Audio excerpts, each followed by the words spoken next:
Alors, il n'y a pas que Nîmes qui est concerné par ce phénomène des piqûres sauvages. On va voir ça avec vous, Fanny Wegscheider. Fanny, qu'est-ce qu'on sait de ces piqûres exactement au niveau national? Eh bien, on sait que c'est un phénomène assez récent et qui concerne environ tout le territoire français. Vous le voyez sur cette carte, que ce soit à Paris, à Rennes, à Nantes, Bordeaux, Toulouse, à Vic-Fezensac, dans le Gers, à Toulon, à Nîmes, à Valence, Grenoble, Besançon, Belfort, Strasbourg, Nancy ou encore Lille. Combien de personnes ont signalé de telles piqûres sauvages?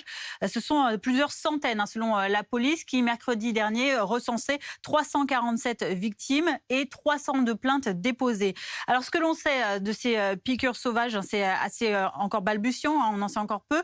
Généralement, elles sont infligées en milieu festif, dans les discothèques, dans les bars, dans les salles de concert ou encore en festival. Les premiers signalements remontent à l'été dernier, en 2021. Ils se seraient amplifiés depuis le mois de mars-avril de cette année. Les victimes sont principalement des personnes jeunes, à 80% des femmes, mais pas uniquement.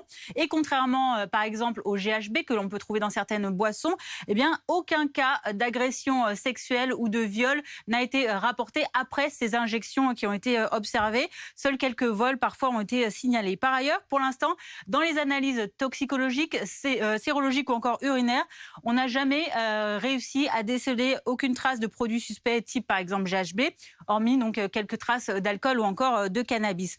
Quels sont les effets qui sont rapportés par les victimes ou alors qui sont observés lors des examens médicaux suite à ces piqûres? Il y a forcément la marque de l'injection, un petit point rouge, un peu comme une piqûre de moustique, entourée d'un hématome, un petit bleu.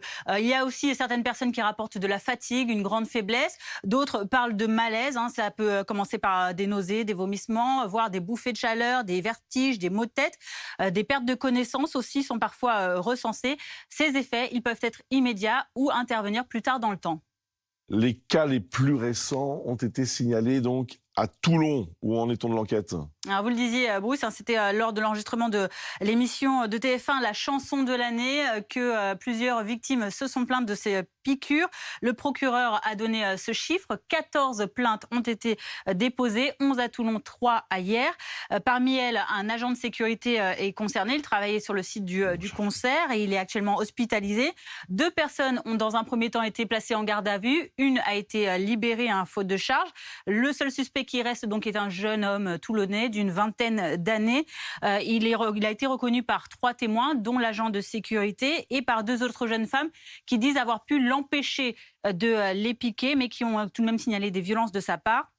Ce jeune homme a été placé en détention provisoire, déféré hier, et puis dans le cadre d'une information judiciaire ouverte pour violence aggravée par 2 circonstances, armes et préméditation ayant entraîné une ITT inférieure à 8 jours, c'est pour les 2 jeunes femmes, et violence avec armes par destination sans ITT pour l'autre victime.